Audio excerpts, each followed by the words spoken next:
Welcome back to the interview with Russell Earl Magowan. This is part 9, and you were telling us about the rehab center in Saugus. Yes, I believe I already mentioned that I left the main jail and was assigned to the Saugus Rehabilitation Center, which a lot of people call the drunk farm.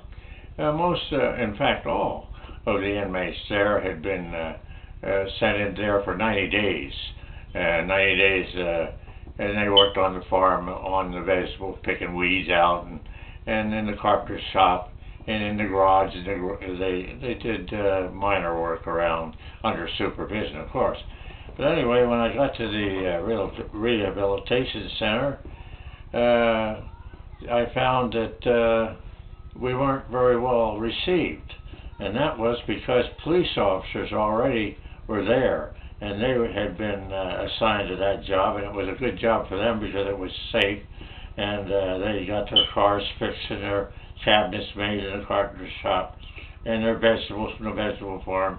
They had a real good deal, and they certainly didn't want somebody to replace them, and in reality that's what we were doing. We were correctional officers, and we were assigned to run the rehabilitation center in place of them.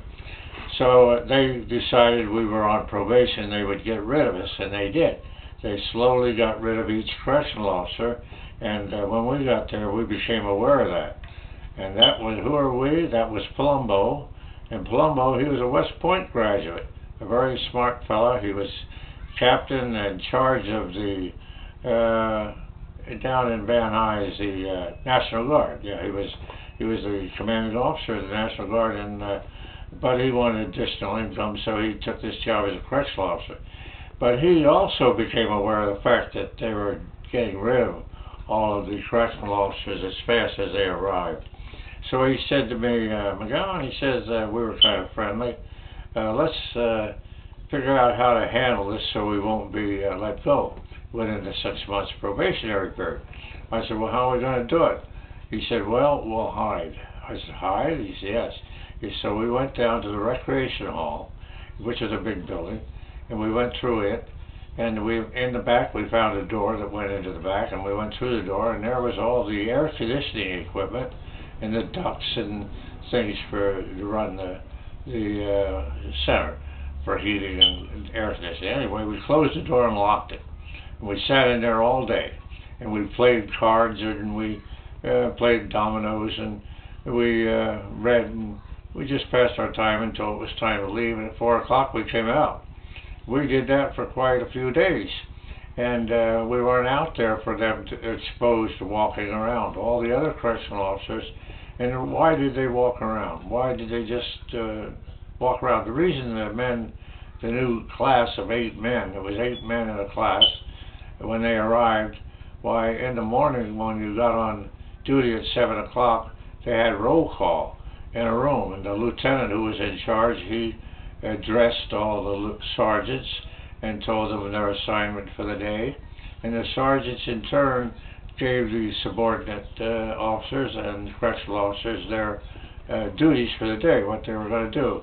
So they might say one officer was assigned to the lower farm, take 10 men down to the lower farm, and so on.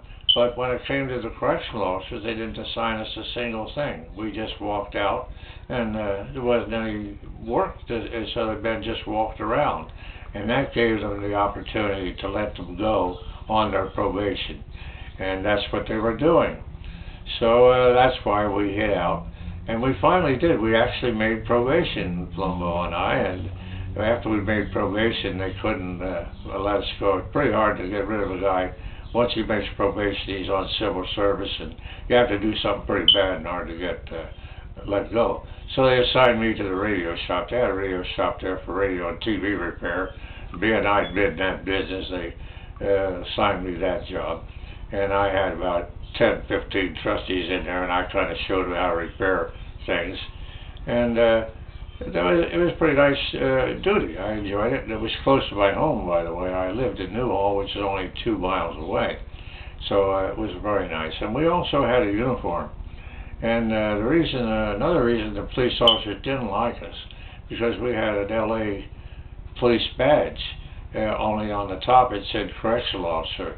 but it wasn't silver like theirs, it was gold.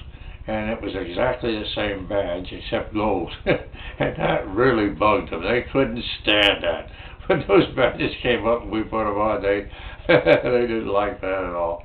But anyway, to make a long story short, I finally got assigned to the Foothill Division, which is a police station where cars and the officers were that went out on patrol for the Foothill Division. And I was assigned there as to supervise the trustees.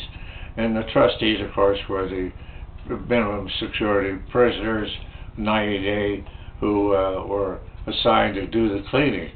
So I'd get there a little early, about 7 in the morning, and before things got rolling, and they'd wax the floor, mop the floor, and wax it, and use the buffing machine, and so on.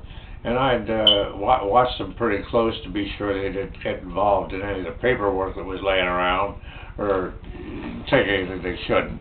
And also I was in charge of their food, and I had to be sure that the utensils and the pans and things were clean. I'd inspect them before they cooked, and a trustee did the cooking, and in a little kitchen at the back, and they had a place back there for the trustees to sleep in the station, and I supervised them. Then every now and then I would take a black and white police car and just go for a ride downtown LA, maybe shop for something for the station that it needed.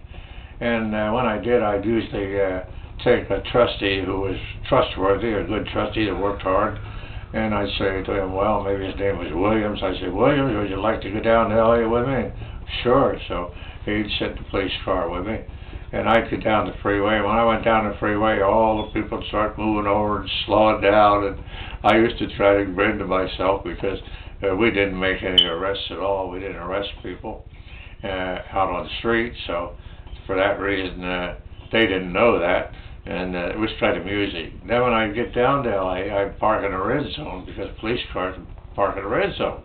And I'm parked in a red zone, and I went in a store doing something. And the trustee, I let him sit in the car because he wouldn't leave. You didn't have to worry about him leaving. He was being fed and taken care of, and he wasn't about to leave.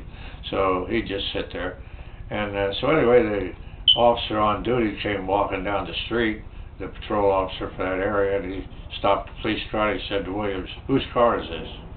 And Williams, he said, well, you mean Lieutenant so-and-so? The policeman turned around and kept on going. That was one smart trustee. The reason he said Lieutenant, he knew the policeman wouldn't bother somebody higher than him if he parked, so he didn't bother us. I came back and got in the car and we went back. And then I decided that the pay was not very high. That was the only problem, and I had a family to feed. So it was $4.75 a month, I believe. And but I wanted a job that paid more money, so I watched the city jobs, and a traffic signal job opened up. Well, I did know electrical, so I thought, well, I should take that. So I did. I went to Fairfax High School, and I took a written examination, and I passed it.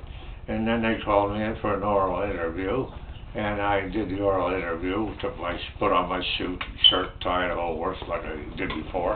And he had to be a pretty high mark for the oral. I think I got up in the 90s, but on the written, I only got into 78 or something like that. But combined, were put together, and I come out with about an 85. And then they put you on a list. Well, being I was on the list, they call 3 men off the list as a rule. Well, always, actually. Then they called me and 2 other men, and they interviewed the other 2 guys and me. And then they called me and to come down to the Valley, not the Valley Yard, no, Central Yard. I went down to Central Yard, and I was interviewed there, and they said, okay, we're going to hire you. You want to go to work tomorrow? And I said, yeah, right away, sir.